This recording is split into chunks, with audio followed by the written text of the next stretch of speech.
अनुग्रह सोई बुद्धिरासि शुभ गुण सदन बंदौ गुरुपद पदुम परागा सूरज सुवास सरस अनुरागा मंगल भवन मंगलहारी उमा सहित जहि जपत पुरारी सुमेर शिवा शिव पाई प्रसाऊं वरनऊं रामचरित चित चाऊं पानी ग्रहण जब कीन महेशा हर्षे तब सकल सुरेशा हरिया रामचरित सब आए प्रेम पुलक लोचन जल छाए कवन सुकाज कठिन जग माही जो नहीं होई तात तुम पाई राम काज लगी तब तारा सुनत ही भयऊ पर्वतारा हे महादेव हे जगत बाबा जीवन बाबा नाम कार्य कठिन नहीं जो कार्य संभव भैया सारे कार्य सरल और संभव हो जाते हैं बाबा अगर आपकी कृपा हो जाए बार बार स्तुति करी प्रेम सहित सिरनाई ब्रह्म भवन सनकादि के अभीष्ट वर पाई बाबा श्री रामचंद्र जी के राज्य में चारों ओर जैसे लोग बहुत संतुष्ट हैं आनंद के भाव में और भगवान जब राजा के स्वरूप में विराजित हैं सनातन धर्म में या कह ले भारतीय परंपरा में राजा को विष्णु का रूप माना गया है कि राजा स्वयं भगवान विष्णु तो यह शुरुआत कहां से हुई कि राजा को इतना मान सम्मान मिला यह भगवान श्री राम की कृपा से जब रामचंद्र जी स्वयं राजा बने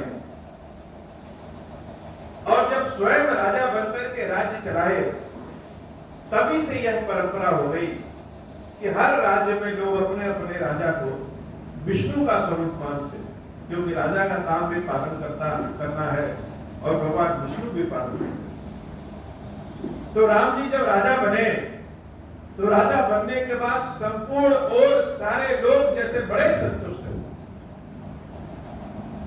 सुख और आनंद यह संतुष्टि के भाव से आता है जब तक व्यक्ति संतुष्ट नहीं है तब तक सुख और आनंद नहीं और अगर संतुष्टि किसी के मन में है तो उसके पास सुख और आनंद सदैव रहता है अब प्रभु तो बड़े व्यस्त हो गए लेकिन जब कभी आज के समय में भी कोई अगर किसी से मिलना चाहता है तो एकांत के समय मिलना चाहता है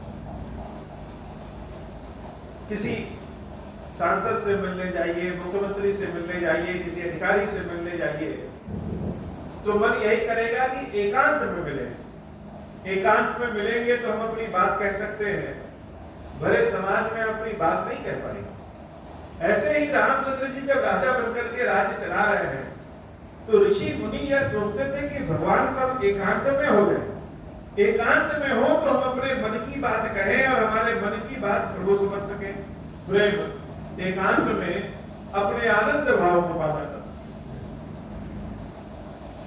हर ऋषि मुनि संकादिक ऋषि आए वह भी चाहते थे कि प्रभु कहीं एकांत में मिले तो भगवान आम के बगीचे में लेटे हुए हैं और संकादिक ऋषि उनको अकेला जान करके भगवान से मिलने आम के बगीचे में अपने पीतांबर को ही बिछा करके संकादिक ऋषियों को बिठाते हैं सम्मान करते हैं और संकादिक ऋषि आदि प्रभु श्री राम की स्तुति गा करके अंत में अन्न पायनी भक्ति मांग करके विदा ले लेते हैं सनकादिक विधि लोग सिधाए भ्रात राम चरण सिर लाए पूछत प्रभु ही सकल सकुचाही चित वही सब मानुष सुत पाही सुन चहाई प्रभु मुख कह बानी जो सुनी हो सकल ब्रह्महानि। भगवान से सारे भाई उनके लक्ष्मण जी, भरत जी, शत्रुघ्न जी कुछ ना कुछ पूछना चाहते।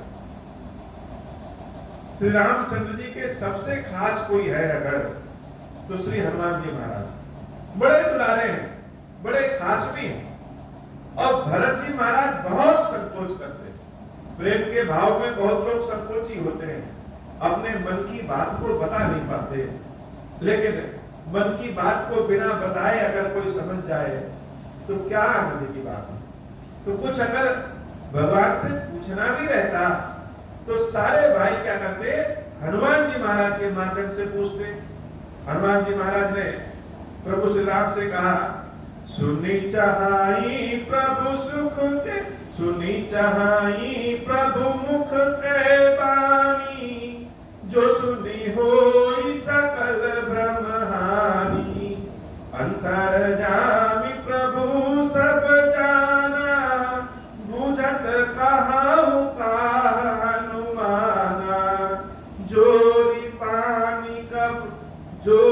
पानी कहा तब हनुमंता, सुनहु दीन दयाल भगवंता। नाथ भरत कछु पूछन चाही, प्रश्न करत मन सकुचित आई।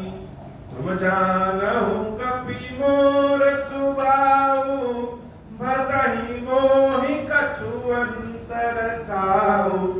सुनि प्रभु वचन भरत कहे चरना, सुनहु नाथ प्रणतारति हरना। मंगल भवन अमंगल हारी, उमा सहित जहि जपत पुरारी। मंगल भवन अमंगल हारी, उमा सहित जहि जपत पुरारी। भगवान के मुख से सुनने का आनंद कुछ और है।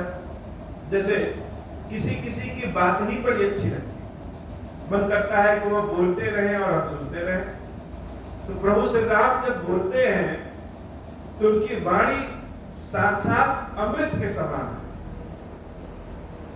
तो सारे भाई चाहते हैं कि भगवान कुछ बताएं, कुछ कथा सुनाएं, कुछ ज्ञान दे, जीवन में कैसे आगे बढ़ा जाए, भक्ति कैसे प्राप्त किया जाए, नीति शास्त्र क्या होता है, बहुत कुछ जानकारी सारे भाई भरत जी, शत्रुघ्न जी, लक्ष्मण जी आदि सब भगवान श्री राम से लेना चाहते हैं। लेकिन संकोच है, पूछे कैसे? तो पूछा कैसे? स्वयं श्री हनुमान जी महाराज के माध्यम।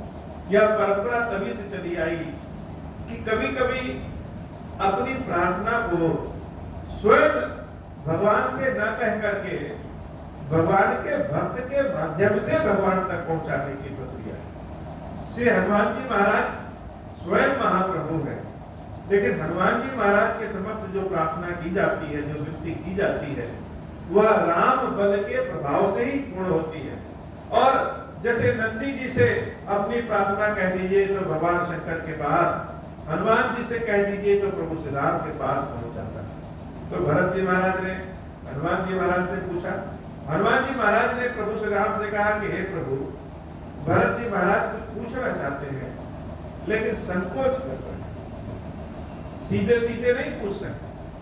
श्री रामचंद्र जी कहते हैं, हे हनुमान, मेरा स्वभाव तो तुम जानते हो कि मेरे और भरत में कोई अंतर नहीं। तो अगर भरत को कोई प्रश्न पूछना है तो पूछ ले, संकोच किस बात का। ना तन वही संदेह हो कछु सपन हो तो, न मोह केवल कृपा तुम्हारी, कृपानंद संदो। भरत जी महाराज के जीवन से संकोच कभी नहीं निकल पाया। जब हम कभी कोई कार्य कर देते हैं या हमारे साथ कोई घटना घट जाती है तो उसकी छाया, उसका प्रभाव जीवन पर्यंत बना रहता है। भरत जी महाराज के जीवन पर्यंत यह बना रहा कि मेरे कारण ही प्रभु श्री राम को वन जाना पड़ा, न हम रहते और न भगवान को जंगल जाना पड़ा। भगवान चाहे कितना भी समझाएं, कुछ भी कहें, लेकिन यह भाव भरत जी के मन से कभी निकला नहीं। इसलिए भरत जी महाराज सदैव संकोच कर। प्रभु ने पूछा, हे भरत, बताओ कौन सा प्रश्न है, क्या जानना चाहते हो?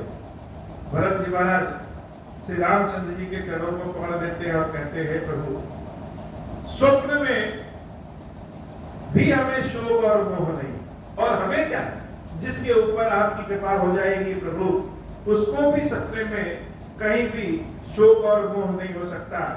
यह तो केवल आपकी कृपा है, और उस कृपा से हम यह जानना चाहते हैं। एक प्रश्न मेरे मन में है।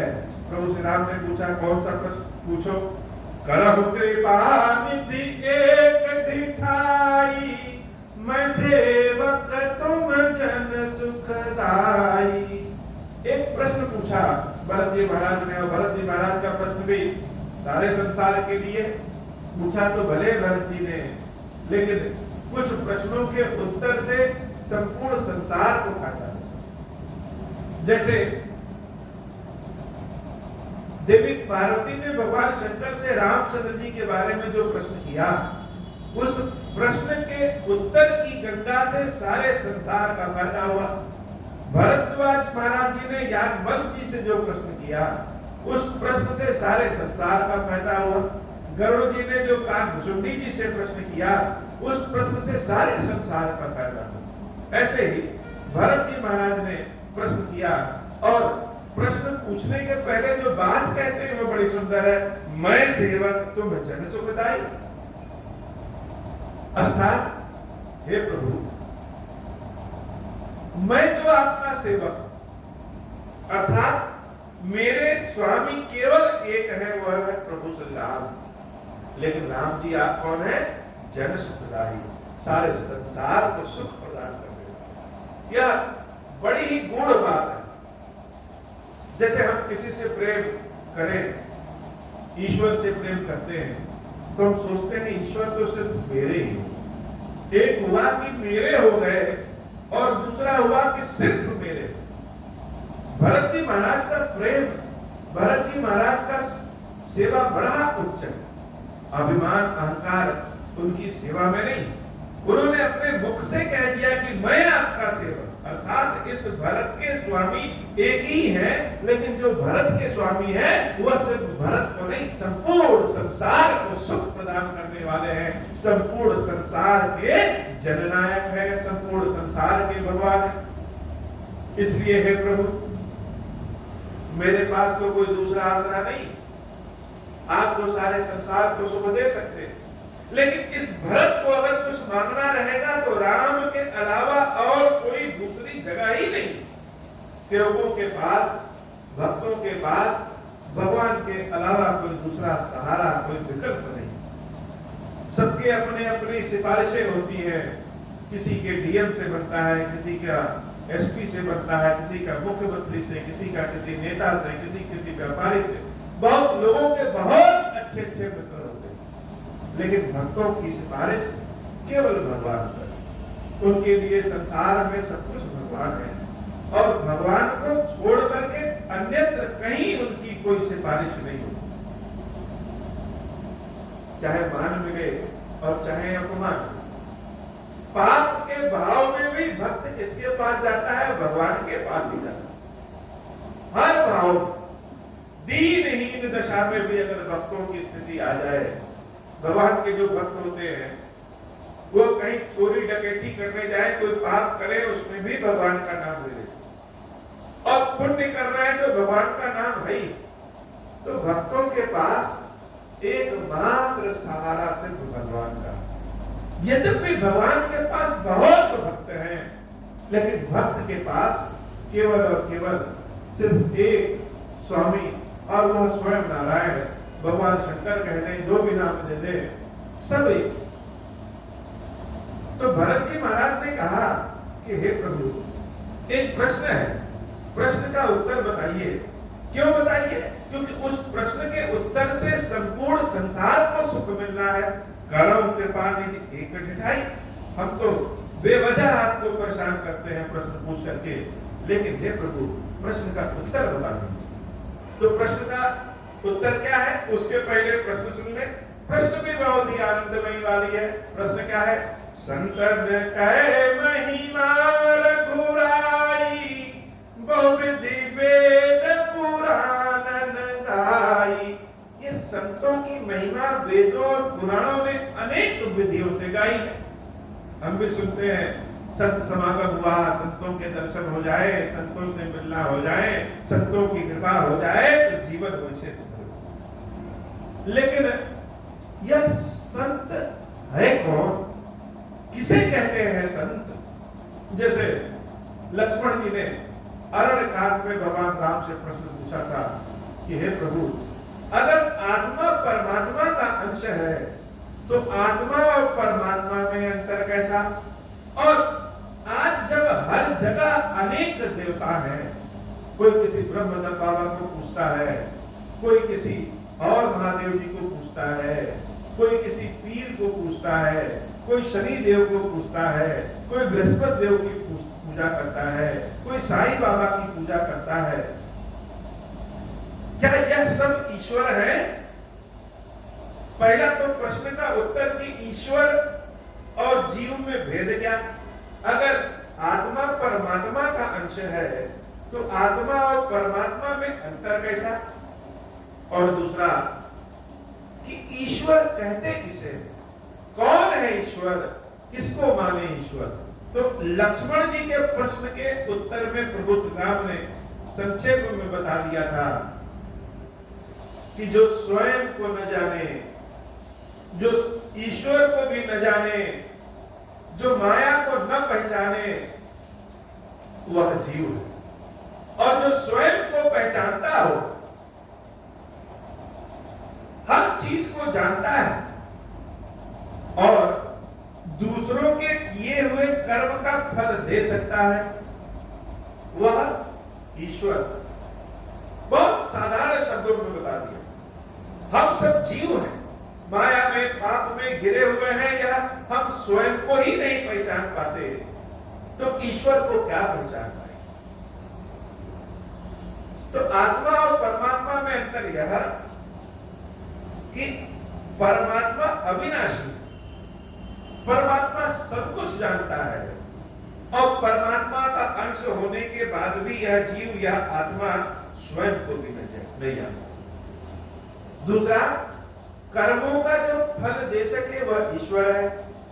तो कर्मों का फल कौन दे सकता? अगर कोई किसी के यहाँ नौकरी कर रहा है, महीने भर काम किया, तो कर्म का फल वेतन है, तो क्या मालिक ईश्वर हो गया? भगवान ने आगे कहा कि हे लक्ष्मण, जो कर्मों का फल दे सके और मोक्ष प्रदान कर सके वही ईश्वर। बहुत साधारण शब्दों में भगवान श्री राम ने ईश्वर की अवधारणा के बारे में बता दिया।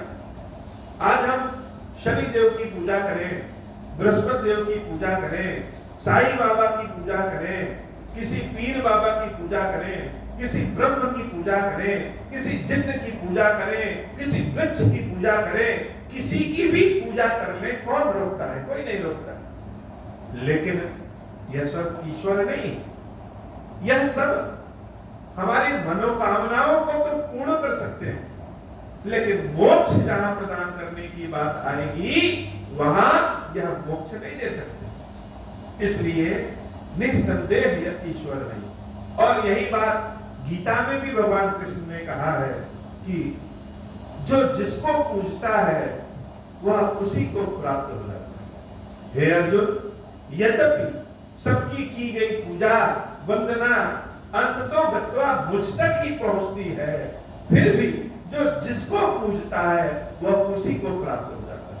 कोई अगर ब्रह्म को पूजेगा तो वह अंत में ब्रह्म को प्राप्त होगा, कोई अगर वृक्ष को पूजेगा तो अंत में वृक्ष को प्राप्त होगा, और जो कृष्ण को पूजता है वह अंत में कृष्ण को प्राप्त हो जाता है। तो यह तो बड़े साधारण शब्दों में आत्मा, परमात्मा और ईश्वर की व्याख्या है। लेकिन आज भरत जी महाराज ने पूछा, क्या पूछा? संतों के बारे में कि हे प्रभु बताइए यह संत कौन? संतों की महिमा वेदों ने, पुराणों ने भी गाई है, बहुत कुछ गाया, लेकिन हम आपके श्रीमुख से संतों की महिमा सुनना चाहते हैं। श्रीमुख तुम पुनि कीन्हि बड़ाई, तिन पर प्रभु ही प्रीति अधिकाई। सुना चाहूं प्रभु तिन कर लक्षण, कृपा सिंधु गुण ज्ञान विचक्षण, संत असंत भेद बिलगाई, प्रणत पाल मोहि कहां बुझाई, मंगल भवन अमंगल हारी, उमा सहित जहि जपत पुरारी। तो हे प्रभु, संतों के और असंतों के भेद जानना चाहते हैं। संतों का लक्षण क्या होता है, संत और असंत में भेद कैसे जानेंगे, कैसे पहचानेंगे कि कौन संत है और कौन संत की भेष में असंत है, यह बताइए प्रभु। कृपा सिंधु गुण ज्ञान विचक्षण, आपका ज्ञान तो बहुत ही विलक्षण है। हे प्रभु श्री राम, मुझे यह बताइए कि संत और असंत में भेद क्या और संतों का लक्षण क्या। श्री रामचंद्र जी बड़े प्रसन्न होते हैं और प्रभु कहते हैं, संतन के लक्षण सुन भ्राता, अगणित स्मृति पुराण विख्याता। बड़ा प्रसन्न हो भगवान से। भरत जी का जो प्रश्न था, यह प्रश्न ऐसा था कि प्रश्न का उत्तर देने के पहले प्रभु बड़े प्रसन्न हुए। कहे, हे भाई, संतों के लक्षण सुन लो। किसे कहते हैं संत? और संतों के बारे में श्रुतियों ने, शास्त्रों ने, पुराणों ने, वेदों ने बहुत कुछ गाया है। आज हमसे भी सुन लो।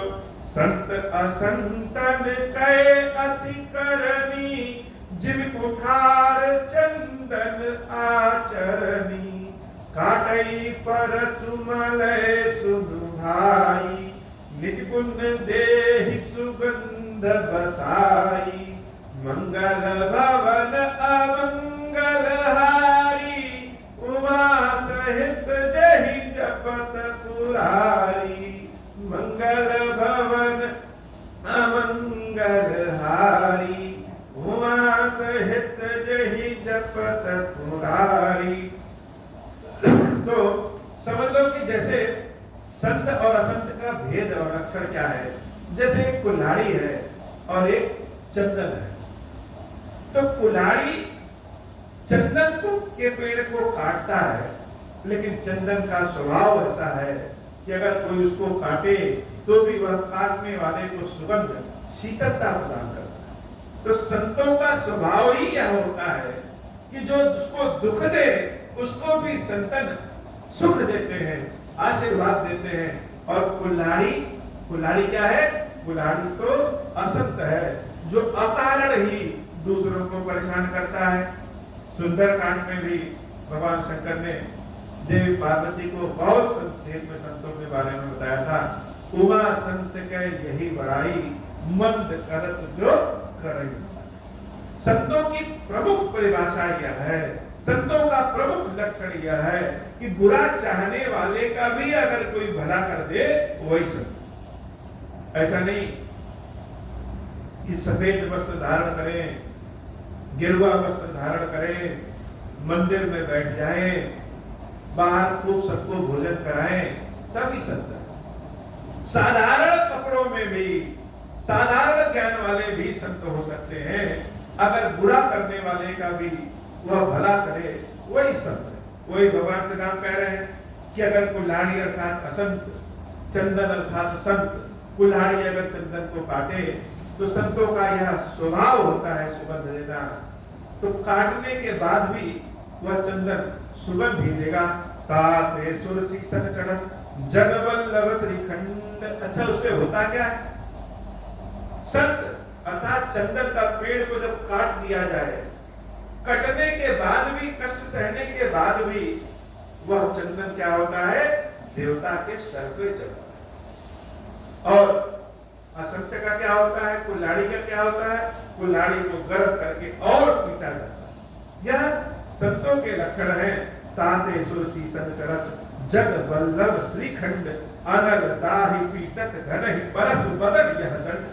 असंतों का दंड है कि उनको आग में तपा करके बार बार पीटा जाता है। और जो संत कटे रहते हैं, चंदन का वृक्ष जो कटा रहता है, वो कटने के बाद भी उसको क्या कहते हैं? श्रीखंड। और देवता के सर पे चढ़ाया जाता है। मंगल भवन अमंगल हारी, उमा सहित जय जपत पुरारी,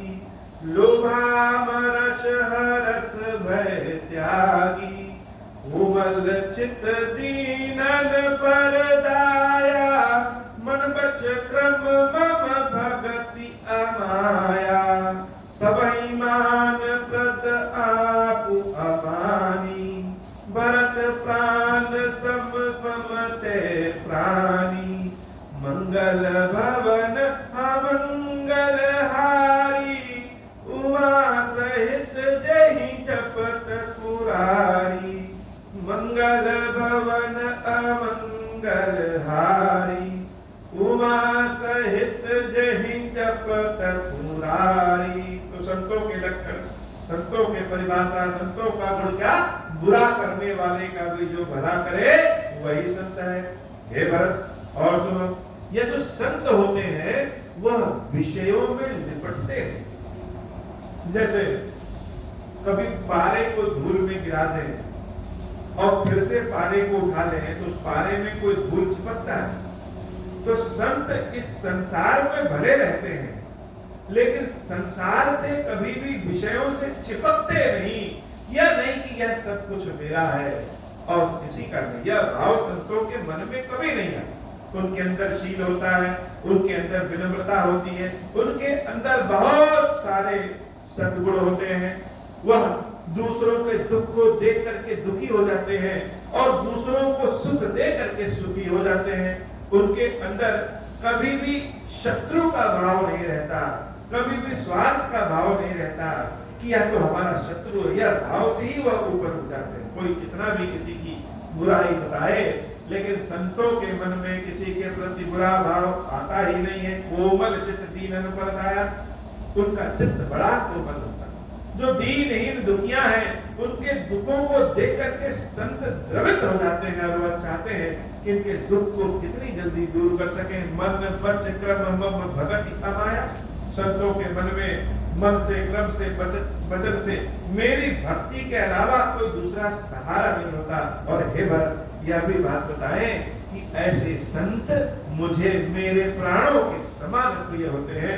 विगत काम मम नाम परायण, शांति विरति बिनती मुदितायन, शीतलता सरलता मयत्री, दुष्पद प्रीति धर्म जन यात्री, ये सब लक्षण बसहि जासुर, ये सब लक्षण बसहि जासुर, जानहु तात संत संतत भूल, समदम नियम नीति नहीं डोलहि, परस बचन कबहु नहीं बोलहि, मंगल भवन अमंगल हारी, उमा सहित जहि जपत पुरारी।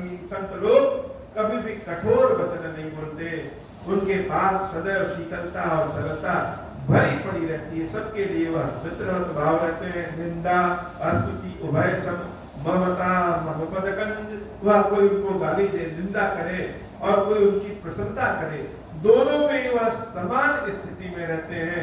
ममता मम पदकंज और ते सज्जन मम प्राण प्रिय, गुण मंदिर सुखपंज, मेरे चरणों में उनकी स्थिति अवस्थिति रहती है। और हे भरत ऐसे लोग मुझे मेरे प्राणों के समान प्रिय। अर्थात संतों को गाली दे दीजिए तो भी नाराज नहीं होते और उनकी बड़ी प्रशंसा कर लीजिए तो भी प्रशंसा में भूले नहीं है। हे भरत यही संतों के लक्षण है। सुनहु असंतन केर सुभाऊ, भूले हूँ संगति करियन काऊ। यह तो संतों के लक्षण है। शीतलता, दया, मधुरता, कोमल चित्त, यह सब संतों के लक्षण है। लेकिन अब जरा दुष्टों के असंतों के लक्षण भी सुन लो कि यह कैसे होते। भूले हो संगति करिए न काऊ, इसलिए जान लो क्योंकि भूल करके भी असंतों का संगत नहीं करना चाहिए। तिनकर संग सदा दुखदाई, जिन कपिलहि घालई हर आई, मंगल भवन अमंगल हारी, उमा सहित जहि जपत पुरारी। जैसे दो गाय अगर एक साथ हैं, एक गाय सीधी है और दूसरी गाय मारने वाली, वह सबको मारती, तो जब दोनों गाय एक साथ रहेंगी तो मारने वाली गाय का संगत पा करके सीधी गाय भी मारने वाली हो जाती है। इसलिए असंतों का साथ कभी नहीं करना चाहिए। असंतों का साथ सदैव दुखदाई होता है। खलन हृदय अतिताप विशेषी जरहि सदा पर संपत्ति देख। इनके क्या लक्षण? इनके लक्षण यह है, ये जो दुष्ट होते हैं या जो संत होते हैं, यह दूसरों से सदैव जलन करते हैं। आप अपनी अच्छाई उनको दिखाएंगे, आप अपनी प्रसन्नता उनके सामने प्रदर्शित करेंगे, तो आपकी खुशी को देख करके जो दुष्ट होते हैं वो जल जाते हैं। और जब दुष्ट जल जाएंगे, दूसरों की संपत्तियों को, खुशियों को देख करके जो जलन के भाव उत्पन्न हो जाता है मन में, ऐसे लोग ही असंत होते हैं, दुष्ट कहे जाते हैं। जाका हूं निंदा सुनहि पराई, हर्षहि मनहु परिनिधि पाई। कहीं सत्संग चल रहा हो, भगवान की कथा चल रहा हो, तो लोगों के पास समय नहीं रहता, आते भी हैं तो सुन नहीं पाते। कहीं किसी जगह किसी की बड़ाई हो रही हो तो लोग सुन नहीं पाते। लेकिन यह जो दुष्ट होते हैं, असंत होते हैं, अगर किसी की कहीं बुराई चल रही है, किसी की कोई निंदा चल रहा है, तो ऐसे लोग बड़े चाव लेकर के उस निंदा को सुनते हैं और अपनी ओर से भी दो चार बुराई और कर देते हैं। यह असंतों के लक्षण है। अर्थात जो दूसरों की निंदा करे और निंदा सुनने में हूं करता रहे, वही असंत है। काम क्रोध मद लोभ परायण, निर्दय कपट कुटिल मलायन, बैर अकारण सब काहू सो, जो कर हित अनहित ताहू से। झूठ ही लेना झूठ ही देना, झूठा ही भोजन झूठ चबेना, बोलहि मधुर बचन जिमि मोरा, खाई महा अहि हृदय कठोरा। मंगल भवन अमंगल हारी, उमा सहित जहि जपत पुरारी। यह जो असंत है, यह जो दुष्ट है, इनके अंदर काम क्रोध लोभ लालच बहुत भरा पड़ा। यह किसी का भी अनहित कर सकते हैं। जब बड़े निर्दयी होते हैं, कपटी होते हैं, कोई इन दुष्टों के साथ अच्छा किया हो और एक काम कोई बुरा हो जाए तो सारे अच्छाई को भूल करके या बुराई को पकड़ करके उसका अनहित कर देते हैं। झूठ ही खाते हैं, झूठ ही पहनते हैं, झूठ ही ओढ़ते हैं, झूठा ही भोजन करते हैं। हर तरफ इनके असत्य। और तो और ये बड़े मधुर भी बोलते हैं। जैसे मोर को देखो तो कितना सुंदर है, लेकिन कोई कहेगा कि यह मोर जहरीले सांपों को भी खा जाता है। ऐसे जो असंत होते हैं वह कभी कभी वाणी में तो बड़े मधुर होंगे, लेकिन वाणी के विपरीत उनके हृदय की भाषा होती है। पर द्रोही, पर दान रत, पर धन, पर अपमान। यह दूसरों के अकारण द्रोही होते हैं, दूसरों के सुख और संपत्ति को देख करके जलन की भावना में आ जाते हैं, लालची हो जाते हैं। दे नर पावर पाप में दे धरे मनुजात। और इस सतयुग में, त्रेता में तो कम, द्वापर में थोड़े ज्यादा, और कलयुग में तो हर जगह ऐसे ही असंत शरीर धारण करके मिल जाएंगे।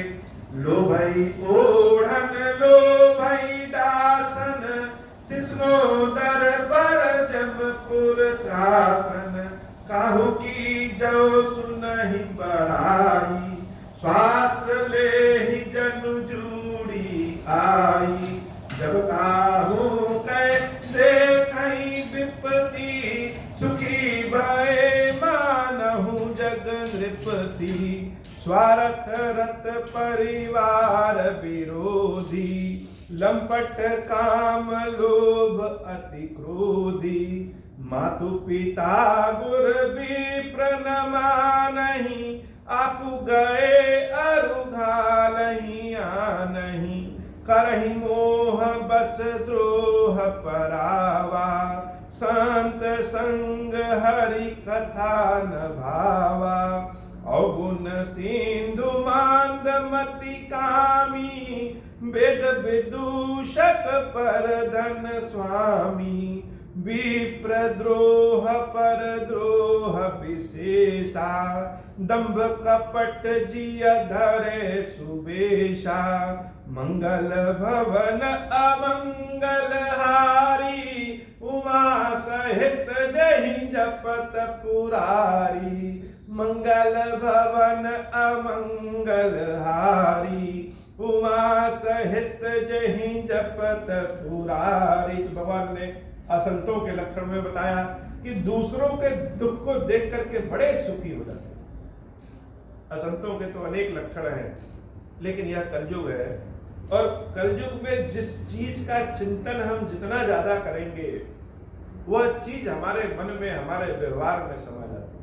इसलिए असंतों की अवधारणा को छोड़ संतों के लक्षण पर ध्यान करें। ऐसे अधम मनुज खल कृत जुग त्रेता नाही, द्वापर कछुक वृंद बहु होई है कलयुग माही। हे भरत, सतयुग में, त्रेता में ऐसे लोग बड़े कम होंगे, द्वापर में ज्यादा, और कलयुग में तो हर जगह ऐसे ही लोग मिलेंगे।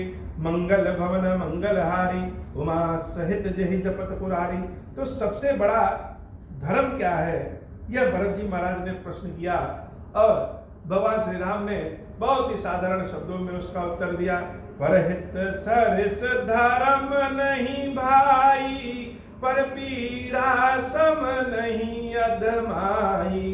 निर्णय सकल पुराण वेद कर, कहूँ तात जानहि को विद नर। नर शरीर धरि जे पर पीरा, करहि ते सहाय महाभव भीरा। करहि मोह बस नर अघनाना, स्वार्थ रत पर लोक नसाना। काल रूप तिन कह मैं भ्राता, शुभ अरु अशुभ कर्म फल दाता। अस विचार जे परम सयाने, भजहि मोहि संसृत दुख जाने।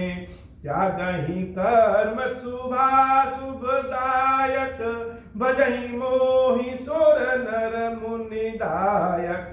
संत असंतन के गुण भाषे, तिन परहि भव जिन लखी राखे।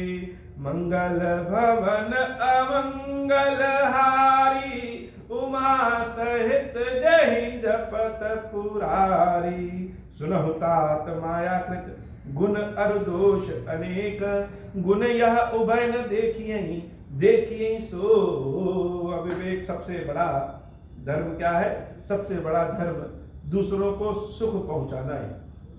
भगवान ने एक बड़ी गूढ़ बात कही, और गूढ़ बात यह है कि सुनहु तात मायाकृत। यह बड़ी गूढ़ बात है। यह संतों का, यह पुराणों का, श्रुतियों का, सबका निचोड़ है जो प्रभु श्री राम ने अपने मुख से कहा कि हे भरत, गूढ़ बात तो यह है, यह संसार जो हमें दिखाई देता है, जो हमको समझ में आता है, यह सब क्या है? यह सब माया के बनाए हुए। और जो माया का यह संसार है, इस संसार में गुण और दोष अनेक है। हर व्यक्ति में बहुत सारे गुण और बहुत सारे दोष हैं। संसार की हर चीज में बहुत सारे गुण और बहुत सारे दोष हैं। तो क्या हम दोष देखें या गुण देखें? तो सच्चाई तो यह है कि न गुण देखिए और न ही दोष देखिए। किसी का गुण देखना और किसी का अवगुण देखना, दोनों ही अविवेक है। लेकिन यह बात हम लोग जैसे साधारण मनुष्यों के लिए लागू नहीं होती कि हम किसी का न गुण देखें न दोष देखें। यह तो बहुत बड़ा चिंतन का विषय है। यह चिंतन कैसे आएगा? हे बाबा, आज की कथा इतनी ही। श्री खीरेश्वर महादेव जी, खीरेश्वरी मैया जी, हम सब के ऊपर बाबा कृपा करिए। अब मोह प्रसन्न प्रभु मोह पर, नाथ दीन परनेहु। निज पद भगति देहु प्रभु, मुनि दूसर बर देहु। तब माया वश जीव जड़, संतत फिरहि भुलाना। हम पर क्रोध न करिय प्रभु, कृपा सिंधु भगवान।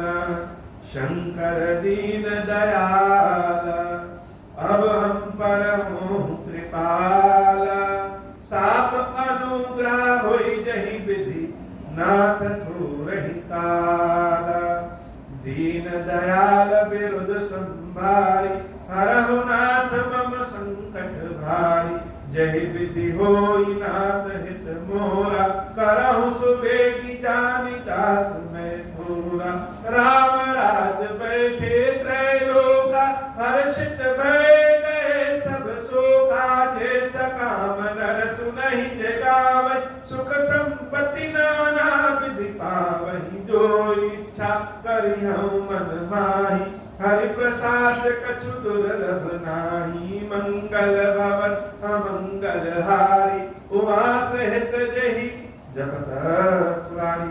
बोल श्री खीरेश्वर महादेव जी, खीरेश्वरी मैया जी की सदा ही जय हो बाबा। आज कथा इतनी ही। अब खीरेश्वर हे भगवान शंकर, आभरण पातक दुर्भाग्य आदि दरिद्रता की निवृत्ति के लिए तथा संपूर्ण पापों का नाश करने के लिए मुझ पर प्रसन्न होइए। मैं दुख और शोक की आग में जल रहा हूँ, संसार भय से पीड़ित हूँ, अनेक प्रकार के रोगों से व्याकुल और दीन हूँ। खीरेश्वर मेरी रक्षा कीजिए। देव देवेश्वर सबको निर्भय कर देने वाले महादेव जी, आप यहाँ पधारिए और मेरी की हुई इस पूजा को पार्वती जी के साथ ग्रहण कीजिए। मेरा मंगल करिए। महादेव शिव शंभु। ओम श्री राम